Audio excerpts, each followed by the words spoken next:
Welcome to the France 24 debate. I'm Mark Owen. The terrible massacre, or a state defending itself, the killing of at least 60 protesters on the Gaza-Israel border has sparked outrage worldwide, except for in Israel and the United States. Where does this latest deadly event leave the possibility of relaunching a peace process?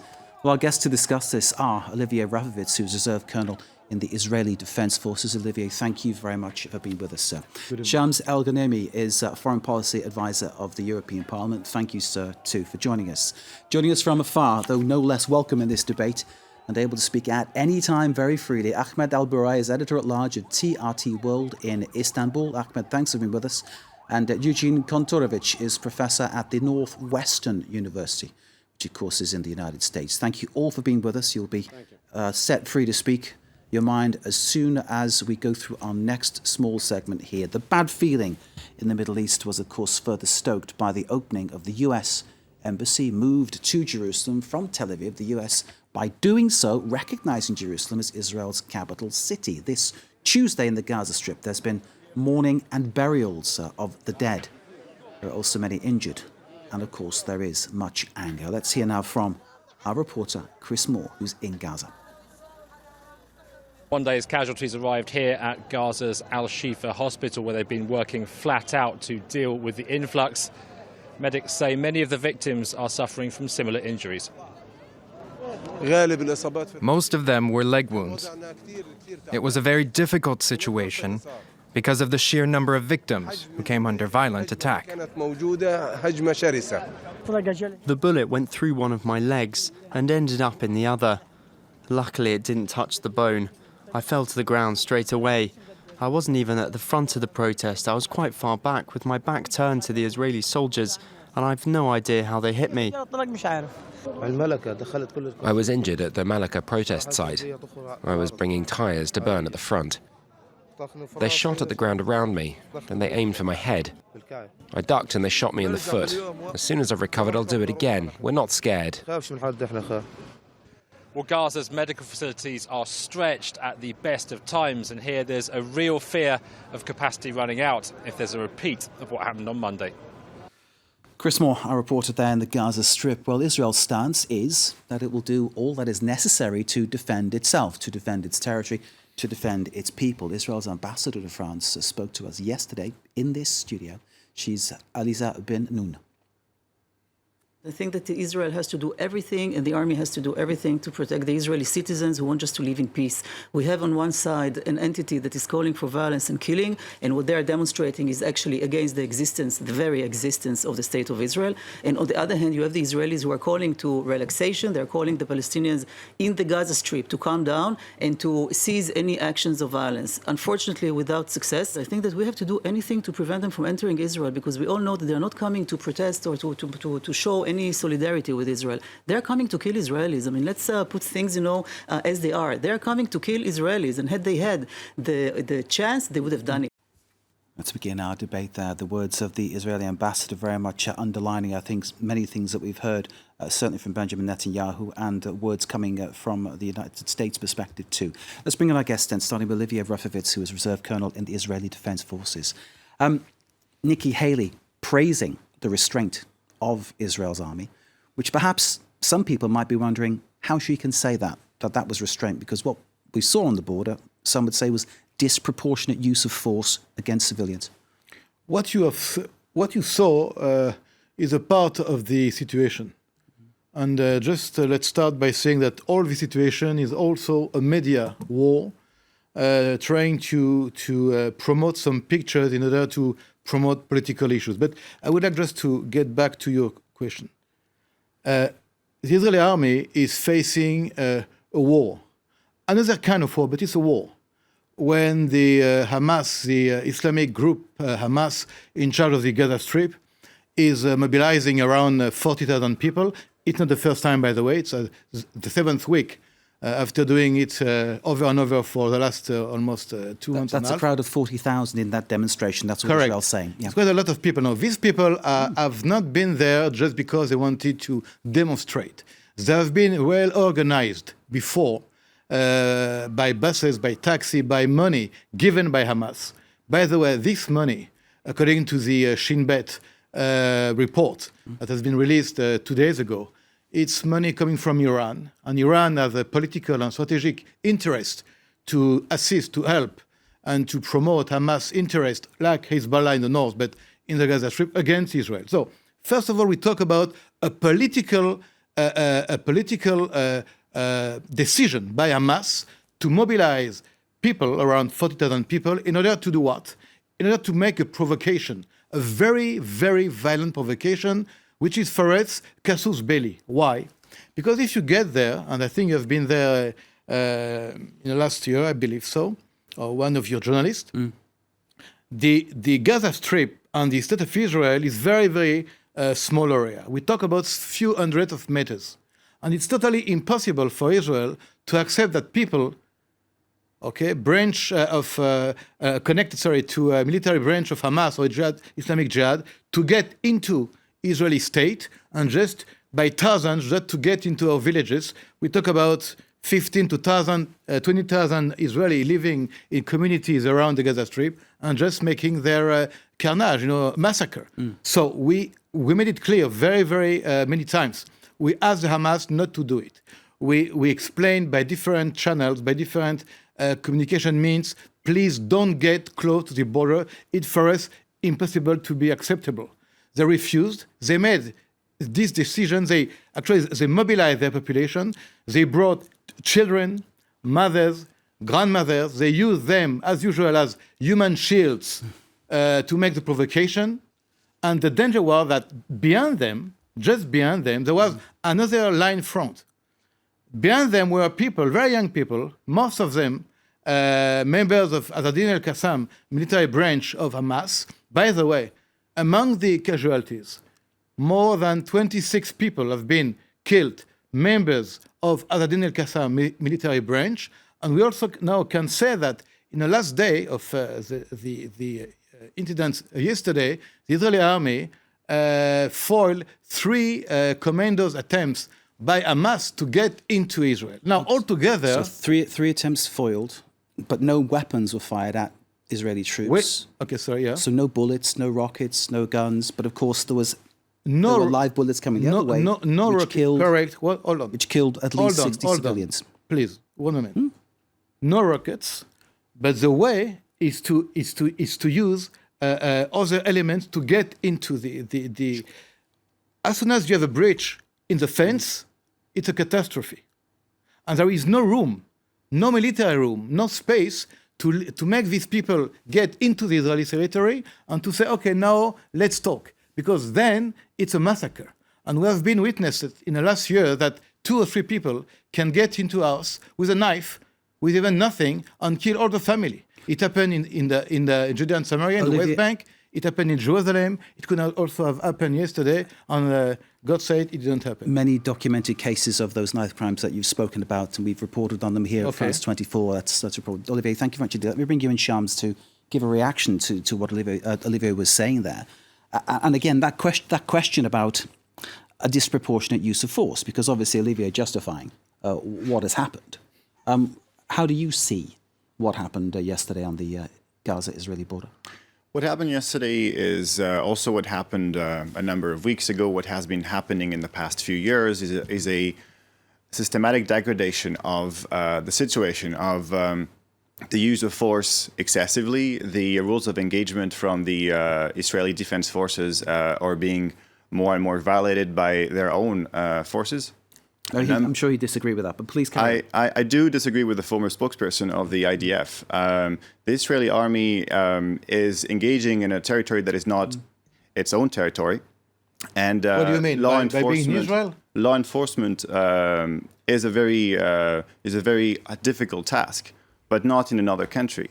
And when you shoot down 61 civilians who are unarmed, who have nothing to do because they're besieged, and they have nowhere to go, even nowhere to be healed, and then you shoot them down for protesting, whether peacefully or not, in their own territory, you do then get condemned by the International Criminal Court's General Prosecutor, by the United Nations Secretary General, by the UN High Commissioner for Human Rights. Today, France said it is totally unacceptable to shoot down unarmed civilians. There is no discussion regarding this. There is something called the Geneva Convention. There is something called international humanitarian law, which I'm trying to teach to my students and telling them, well, look, there are rules and there's international law. And then, again, we forget what Israeli NGOs are asking the government to respect. The moment we stop respecting the rules, then the situation degrades and gets worse, and then it gets much easier for jihadi groups to have new recruits. And that is why the King of Jordan, Abdullah II, who just met with President Macron recently, just said to the European Parliament that the more we deteriorate the situation by letting settlers have more and more housing, by letting impunity rise amongst Israeli forces and their use of forces against unarmed civilians, the more we have jihadi recruits. This cannot go on. So it's against the interests of Europe. So the Israeli defense tactics actually could be making matters incredibly worse. Olivia, I'll let you back in on that one in a moment. Let's bring in our guests from afar. Ahmed Al-Burai, who's editor-at-large of TRT World, talking to us from Istanbul. Ahmed, I hope you can hear us. I'd be interested to hear what you think about what's gone on, especially given that there's been a massive demonstration in favour of the Palestinian cause in Istanbul. First, I'm Gazan and I'm Palestinian and I know what's happening in Gaza, and I feel that it's really ridiculous to hear what Olivier was speaking about. It is a matter of, I don't know how to describe this. The guy is speaking about the democracy of Israel, its right to defend its own border. First of all, does Israel have any borders? Can he tell us what are the borders of Israel? And the second important thing, what is Israel doing with two young men on wheelchairs? They do not have legs. Why did the snipers of the Israeli occupation forces, the IOF, why did they shoot them deliberately? We have on social media videos of these Israeli soldiers, you know, like chanting and feeling happy, thrilled after killing Palestinians. Ahmed, are you convinced massacre of the source of that social media feed? Can you vouch for it? I am 100% sure, and I asked the ambassador of Israel here in Turkey, and he told me that we started an investigation, but we didn't hear from him what happened to these soldiers. I am 100% sure. Now he is speaking about war crimes, and nobody, you know, Israel is the only democracy in the Middle East. Is this the democracy that Israel is doing?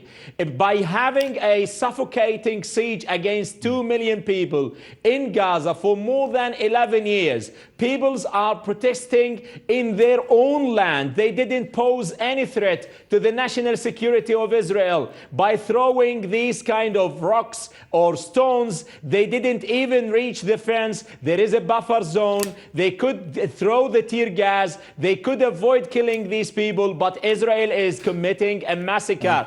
And the word is speaking about violence, is speaking about clashes. There were no violence. There were no clashes. It was not excessive use of force. It was a massacre carried by the Israeli occupation forces against civilians in the Gaza Strip. Full stop. Period. That's what the United Nations should be speaking about. Hear what you're saying. Ahmed, thank you very much indeed. I'll ask you in a moment about the allegations that, of course, there are terrorists in among those civilians during that protest, something that's been raised by Olivier. I need to bring in our fourth guest just before we come back and do another tour. Eugene Kontorovich of Northwestern University.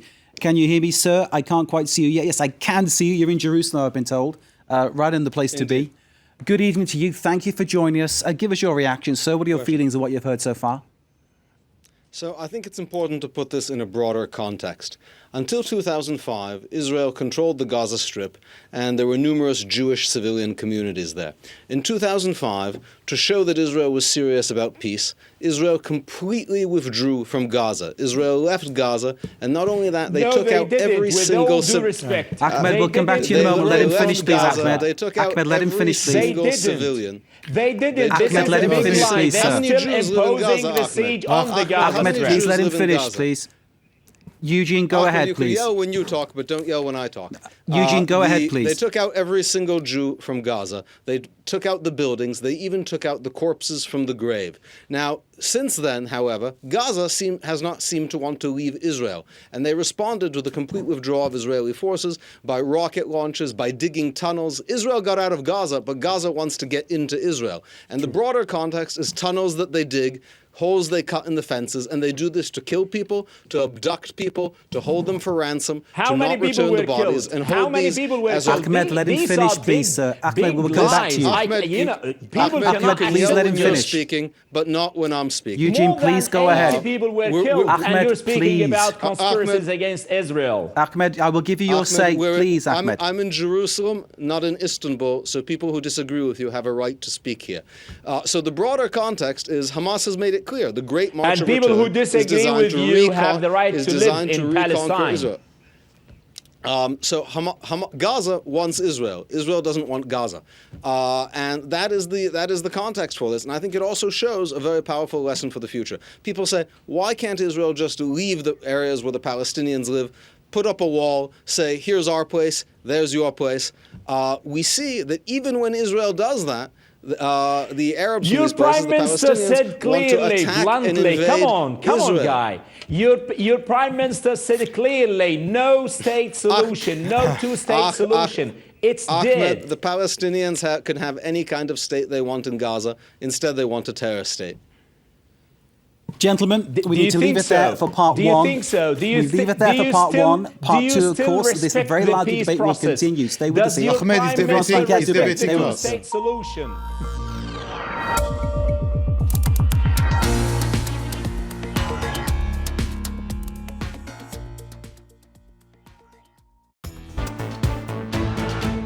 Welcome back to the France 24 debate. The death of around 60 Palestinian civilians on the Gaza-Israel border. Tensions still high. Reports even of clashes in the West Bank. That's the Fatah-administrated Palestinian territory. We're asking here in the debate, where does this leave the possibility of any kind of peace process in the Middle East? Our guests to discuss this question, and it is a very wide-ranging question with some very passionate views. Olivier Rafovitz, who's a reserve colonel in the Israeli Defense Forces. Olivier, thanks for being with us. On the other side of the studio, Shams El Ghanemi, who's foreign policy advisor of the European Parliament. Thank you, sir, for joining us.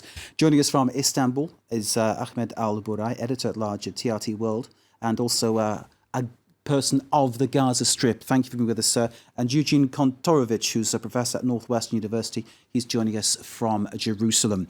Before we ended part one, Ahmed, you were passionately trying to express yourself, and as I had to cut you short, I'll go back to you, sir. What were you trying to tell us? What I'm trying to tell you is this is the era of Donald Trump, who trained to be a partner of Israel rather than a real broker for peace process. The Palestinians, if they still believe, what I mean by the Palestinians, the PA, President Mahmoud Abbas, should be looking for any other partner. But indeed, the big question is still, does Israel believe in a two-state solution? Does Israel believe in the Palestinians' right to exist? They always ask the Palestinians to recognize Israel's right to exist. They always accuse Hamas of being unequivocally looking and adamantly insisting on eliminating Israel. But what about Israel? Does the Prime Minister of Israel, Benjamin Netanyahu, still believe in a two-state solution, or it was a pipe dream that the Palestinians were thinking of for more than 25 years now? It's all dead because of the new, dynamics of the region. Because I think you speak a little bit tonight as a spokesman of the Hamas movement, which is very interesting, because if you talk about this peaceful solution, I believe that you talk a lot, you talk a lot and you don't listen to the others.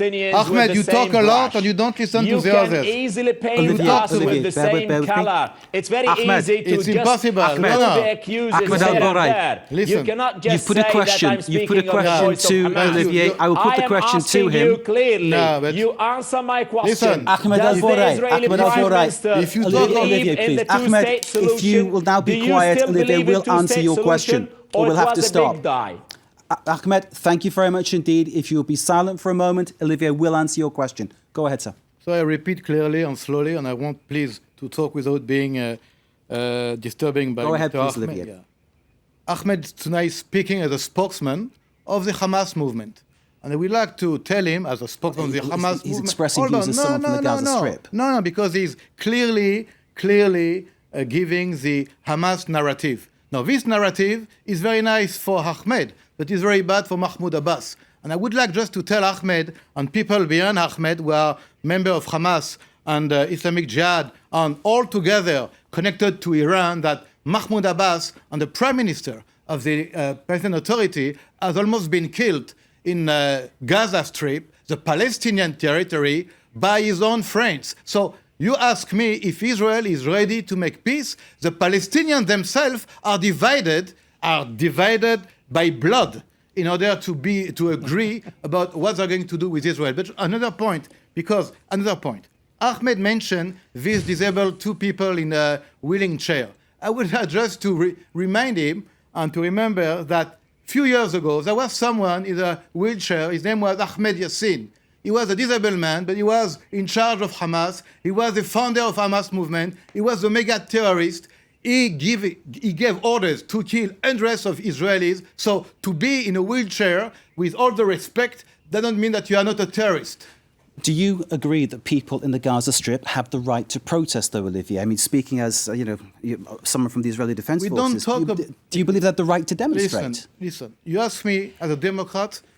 In a democracy, you have the right to demonstrate. Of course you do. But you have not the right to use violence to invade another country. We talk here about an invasion, not about a protest. Olivier, please pause. Oliver, if you allow me... Ahmed, you pause for a second. You're in next. You're in next. I need to get a comment from the man in the studio. Ahmed, please. Say there are no innocent people in Gaza or not. Did he say that? Ahmed, wait, please. Shams. The problem that we're centralizing both parts, as if everything was crystal clear from the Israeli side, and from the Palestinian side, you only have Hamas. I'd like to remind everyone that you have many nuances in between. Where in Gaza? You have former Israeli snipers who are ashamed of the current rules of engagement being completely violated by their own Israeli army. In the shooting down firing orders, at demonstrators. Their letter has been published in The Guardian. Their letter has been published in The Guardian recently. Expressing how shameful it was for them as former elite snipers in the Israeli army that it is now completely fine to shoot unarmed, peaceful protesters in the Gaza Strip.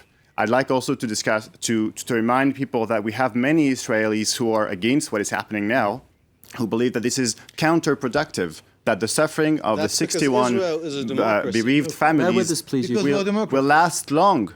And the fact that we say, we're a democracy, we're not a democracy, protesting, forgetting the gravity, the tragedy of the situation is terrible. That is why the EU is calling on both parts to restrain, to have peaceful protests, to definitely not use live ammunition as the only way to recourse to peaceful protests. Did you see the protest? We need to have nuances. It was peaceful protest? Did you see the protest? Would you shoot down on someone who opposes you? Did you see the protest? It is not a reason to shoot down children. Did you see the protest? I mean, if you see the protest, Oliver, it's impossible to stand quietly in front of this protest. I know, but I mean, it's a lie. It's a big lie promoted by this gentleman in Istanbul. By the way, about Istanbul, just one word about Turkey tonight. Turkey is criticizing Israel, even they decided to ask the Israeli ambassador to leave. But Turkey is forgetting something. It's very easy to criticize Israel. Self-defense right. But we will remind Turkey tonight that they have forgotten 1.5 million Armenians killed by the Turkish army in 1915, and in Turkey they forget this tragedy. That's recognized as a genocide by France, but France is also criticizing the way Israel acted on Monday. No, because you're in Istanbul, so I'm just conveying by you this message to your friends. France recognizes that Armenian genocide you're speaking about. It's also criticizing the way the IDF acted on the Gaza-Israel border. France is asking for a strain. Let's be realistic about what's going on here. What's going on here is this the civilian unarmed protesters are being used as a diversion and as a human shield by armed Hamas militants. Hamas is a terror group which has organized this movement, and just like they used to put civilians on the rooftops of buildings from which they shoot rockets, now they put civilians all around them as they try to penetrate the fence, and they have never penetrated into Israel to put flowers into soldiers' rifles. They're penetrating into Israel to put knives in people's hearts. Now, they bring a lot of civilians with them to give themselves greater operational flexibility and make it harder for the Israeli army to target the armed groups. But the civilians are acting as shields for the armed elements. That's why they're busted by Hamas, and that's why the motto of this is the Great March of Return. I should point out that Morocco captured the entire territory of Western Sahara by invading it with a small group of soldiers and 300,000 civilians. Since then, Western Sahara has been subjugated and occupied by Morocco, but they didn't conquer it with soldiers, they conquered it with a civilian march. And are you seriously concerned that was regarded as an happen? invasion. Of course. You're seriously concerned, Eugene, that's what could happen. That is what they are threatening to do, and unless it is stopped, it could happen unless it is stopped. It's happened before. And why did Morocco manage to do it with Spain? Because Spain did not use force to defend itself, because they ran away. Why did they run away? Because it was a Spanish colony. Israel has only one country. There's nowhere to run away to. Eugene, point taken. Let's bring back in Ahmed Al-Bourai. Ahmed joining us from Istanbul. Ahmed, of course, from the Gaza Strip, and as we've heard, very passionate about the situation. You've heard the fear expressed by Eugene regarding what might happen if protesters from Gaza are allowed through the fence, get through the fence. Is that what's going on? Is that what people want to do in the Gaza Strip, do you think? What do you expect, Mark? People are being under siege for more than 10 years. What do you expect them to do? Well, Hamas, he's accusing me of being the mouthpiece of Hamas. Hamas changed the manifesto, recognized the two-state solution, and they're willing... Come on. That's another lie. Ahmed. Another lie from Istanbul. Olivier, please. Please, Olivier, that's really lies. The more we shout, the more So it gets heard. never interrupt me when you're lecturing people not to interrupt. Come on. Let me continue. Continue and tell us about life in the Gaza Strip too, please, so we know what it's like there, you know? What I'm telling you, many of the people, one of them used to be one of my students who was killed in the 7 weeks of this protest. It's peaceful, and I've seen them, I've been watching them. Let Olivia tell us just one name of one Israeli civilian or militant who was injured by the so-called armed military or front lines behind the human shields. It's very easy to portray these kind of things for the world. Nobody, no Israeli was injured. You lied to yourself. You lie to your people, you lie to the world, you try to invent a story, you want to make a nice story, but it's not true. You Olivier, are actually... have there been any what Israelis... is true? Tell us what is Ahmed, true. please, hang on a second. Please, have there been any just give Israelis me the chance to injured, killed continue. during The these people in demonstrations? Gaza, Mark, the people in Gaza, they are desperate to have decent life. They're looking forward to any kind of negotiation that will lift the siege. The siege has been imposed on the Palestinians. And just one thing I want to remind your honorable audience. They have to take into consideration that these are human beings that are being killed. More than 40 people have been more than 60 people have been killed in one day, and the people is watching. We are not numbers. These are human beings again. These Palestinians, their children, the age group is 16 to 34, and everybody should respect the blood there. These are children, there's a reason young people. Thank you very much indeed. Just say let me put a question to Olivier Rafovitz now. Ahmed, when you finished. Tragedy, a big catastrophe. Thank you, Ahmed. Thank you, Olivier. Israeli casualties, that's what I was trying to get from you, because obviously Ahmed talking about the numbers killed. We know it's about 60, it could be more. The numbers wounded, and obviously live ammunition fired at these civilians. You say in among them terrorists, but around them civilians. Any Israelis injured? Any Israelis? I mean, no one was killed, no one was hurt. You know, you talk about the threat all the time, but no one was hurt or injured. Listen, I want to tell you something from military history. In war, the word asymmetry does not exist. It is an invention. When you go to war, you want to win the war. You don't want to lose people. Against civilians, Olivier. It's a war. That's the issue, Mark. We don't talk about a war against Hamas civilians. has admitted. We talk about a war against a military terrorist group, Hamas, which is mobilizing its people. Now, if you want, that's the means. What we're seeing is an army attacking civilians. Mark, you are not a naive gentleman. You are a senior journalist. Hezbollah, ISIS, Hamas, Islamic Jihad are using people, women, children, their own population as human shields to launch war against enemies. I just want to remind you, when the coalition... Let me interject here for a second. Eugene, go ahead. I think the entire question, have any Israelis been killed, is misguided and obnoxious. First of all, yes, hundreds, maybe thousands of Israelis have been killed by Hamas. So really the question is, have any been killed today? And I think it's absurd to require that Israel first let Jews be killed as a condition for defending itself. I don't think I was suggesting that. I don't think anybody here suggested that, Eugene, to be honest. We're talking about proportionality, aren't we? You see an army firing live rounds at proportionality civilians. means a mixed body of armed soldiers and civilians. We know that about a third, at least, of those killed were members of the Hamas military wing. That is actually not a terrible ratio. Now, if the ratio of proportionality is how many Israelis to Gazans were killed, that is indeed saying that Israel has not allowed enough Jews to be killed to warrant this operation. Eugene, now, Israel's you were talking position about is that the right... And the question I was trying to bring in was, where is that threat? Is it a real threat? Is there a reality in that threat? The threat is the tunnels. The threat is the efforts they've made so far. They have the answer already to my question killed is people. no one was killed. Okay. Thank you, Eugene. Thank you. You will get back in a moment. Shams, can I bring you in about the proportionality of what we're seeing here? Because I think this comes down to the very crux of the matter. We've had Nikki Haley at the UN praising the restraint. We've had many other people calling for restraint. Where is that difference? Where does the EU stand? Can the EU, from there, exert any influence on the situation? Thank you for your question. That's a great question. It's the importance of risk. How much of a risk is there in having dozens, hundreds, thousands of mostly unarmed civilians, if you still want to have the assumption that some of them are armed? I mean, it is their land. To protest in their own land. They want to cross the land. What I can see is that we're so far from proportionality that Israel's own civil society, Israel's own former snipers, are denouncing the Israeli army as being counterproductive.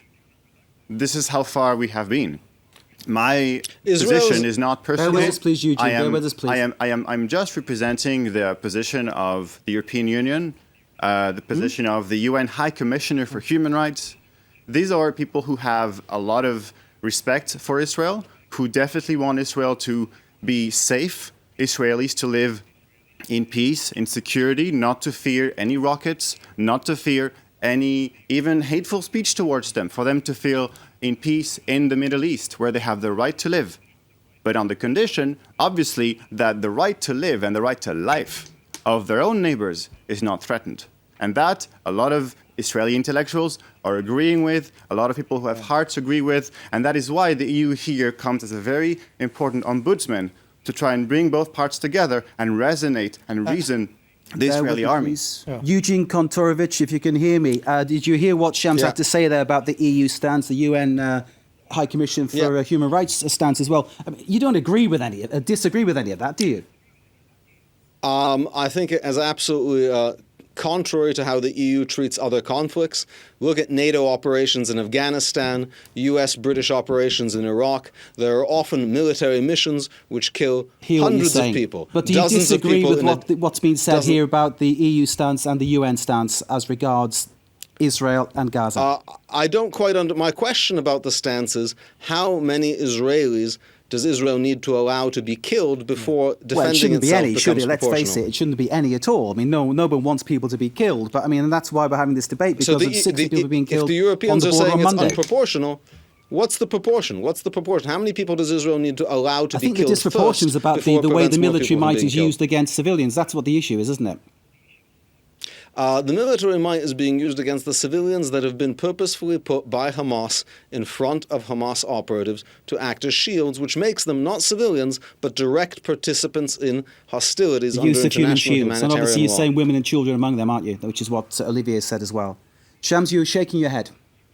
Oh, yeah. I mean, I disagree with his perspective because he doesn't think for everyone. He only thinks for part of the really right-wing, hawkish Israeli public opinion.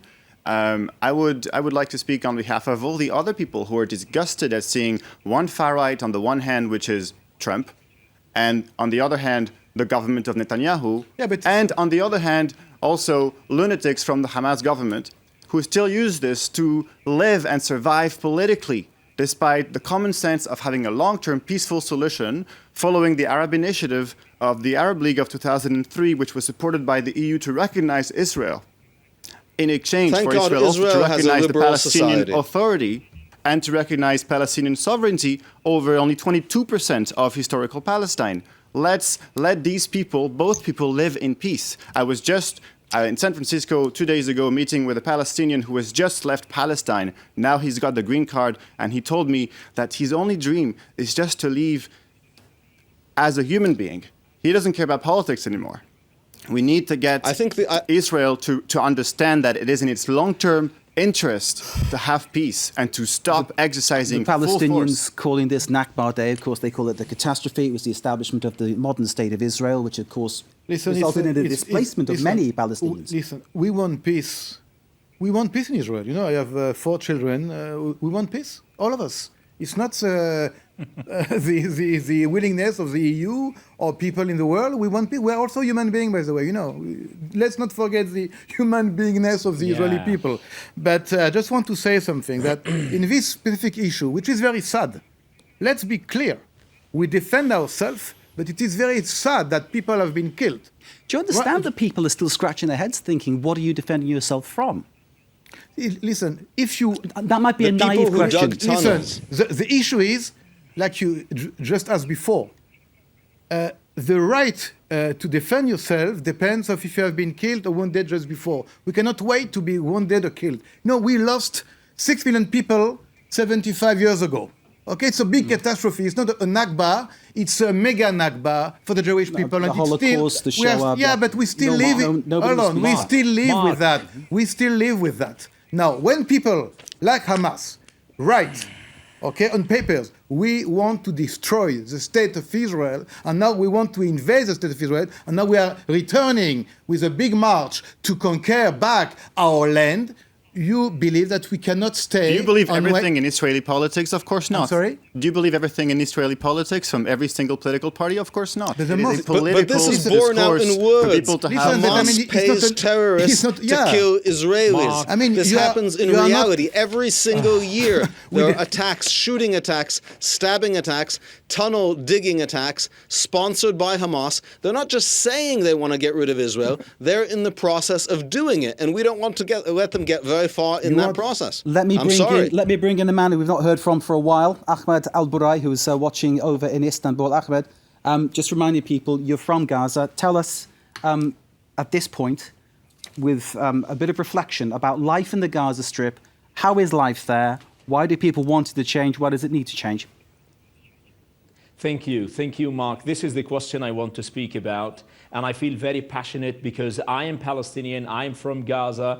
And to be honest, I'd like just to tell you just one example. If the Israeli side really genuinely believe in real peace, let them give us a good example, a good model in the West Bank. There are no demonstrations, nothing happening there. There are good relations with the PA, but still there is nothing on the ground. The people are still suffering from many things. The people in Gaza, on the other hand, they're desperate to have decent life, to have the freedom to travel. They cannot travel. The patients cannot go out from Gaza. The medicine supplies are not allowed. $800 million have been given to the Gaza Strip to the people, and the money went to the tunnels. The money went to the weapons. The money went to terror. You spent your money for killing people people. they're So you now forget they're what you're protesting doing with your Gaza peacefully, Strip. and you're pushing forget them to what you're doing, violence. please. They're protesting on the fence. They are protesting Children, against women, the corrupted government with nothing in restoring the hand, money and now coming you're from the pushing donor them state. to resort From to the violence, EU, by and the then way. you start blaming them. The EU is accusing giving them money of for the using people, the and the civilians money as a is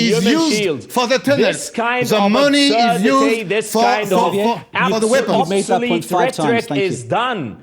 Enough It's a very is important enough. point. You've made it Please, 5 times enough already. telling people these kind of obsolete stories. Obsolete It's story. outdated. Olivia, Come on. please. Ahmed, again, I mean, what is life like in the Gaza Strip? What are the shortages? What are the challenges people are facing?